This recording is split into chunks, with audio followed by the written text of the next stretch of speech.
This is Ruffin Hunt with Hunt Law, and today I'll be providing some useful information for anyone who might be facing a domestic violence charge in Florida. Starting with the definition of domestic violence. Florida statutes define domestic violence as any assault, aggravated assault, battery,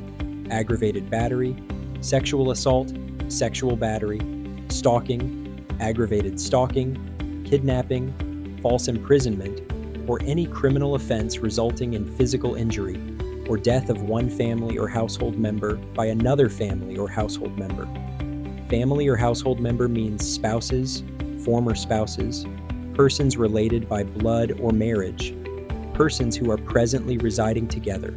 as if a family or who have resided together in the past, as if a family, and persons who are parents of a child in common, regardless of whether they have been married.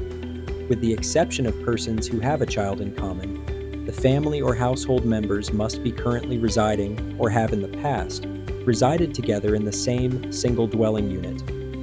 Under the Florida statutes, if you've been arrested for an act of domestic violence, you will be held in custody without bond until you are brought before the first appearance court judge for admittance to bail.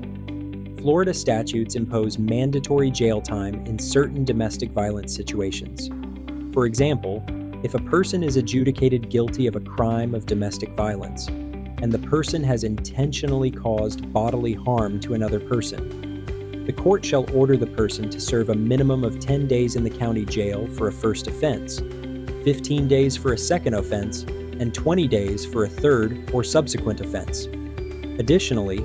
if a person is adjudicated guilty of a crime of domestic violence, and the person has intentionally caused bodily harm to another person, and the crime takes place in the presence of a child under 16 years of age who is a family or household member of the victim or perpetrator, the court shall order the person to serve a minimum of 15 days in the county jail for a first offense, 20 days for a second offense, and 30 days for a third or subsequent offense. Florida statutes requires the court to order anyone found guilty of a crime of domestic violence to at least 1 year of probation, with a condition of probation being the completion of a batterer's intervention program. If you've been charged with a crime of domestic violence in the Tampa Bay area, call Hunt Law at 813-787-4849 for a free case consultation.